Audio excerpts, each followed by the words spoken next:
12 महिन्यानंतर सूर्यदेव करतील वृश्चिक राशीत प्रवेश. या 3 राशींचा सुरू होणार सुवर्णकाळ. तर चला मग जाणून घेऊया अशा 3 राशी कोणत्या आहेत. नंबर 1 ला रास आहे वृश्चिक रास. सूर्यदेवाचे हे गोचर वृश्चिक राशीच्या लोकांसाठी अत्यंत लाभदायक ठरणार आहे. सूर्य तुमच्या कुंडलीत प्रथम भावात भ्रमण करणार आहे. त्यामुळे तुमच्या व्यक्तिमत्व, आत्मविश्वास आणि तेज वाढेल. कामकाजातील अडचणी दूर होतील आणि करिअरमध्ये नवीन संधी मिळतील. प्रेमसंबंध आणि दाम्पत्य जीवनात गोडवा येईल.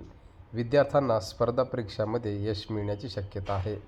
अविवाहितांना विवाहाचे प्रस्ताव येऊ शकते आणि आर्थिक स्थिती सुधारणार होईल. जर मित्रांनो तुमची रास वृश्चिक असेल तर चॅनेलला सबस्क्राईब करायला विसरू नका. नंबर 2 ला रास आहे मकर. मकर राशीच्या लोकांसाठी सूर्याचा हा गोचर 11व्या भावात होणार आहे. त्यामुळे या काळात आयात वाढ, गुंतवणुकीत लाभ होईल. मोठ्या प्रोजेक्टमध्ये यश मिळण्याची शक्यता आहे. मित्रमंडळी आणि वरिष्ठांचे सहकार्य लाभेल. शेअर मार्केट, प्रॉपर्टी किंवा लॉटरी संबंधित गुंतवणूक फायदा होऊ शकतो. भाग्याची साथ मिळेल आणि आर्थिक ध्येय मजबूत होईल. जर मित्रांनो तुमची रास मकर असेल तर चॅनलला सबस्क्राईब करायला विसरू नका. नंबर 3 ला रास आहे कुंभ. कुंभ राशीच्या लोकांसाठी सूर्यदेव कर्मभावात गोचर करणार आहे.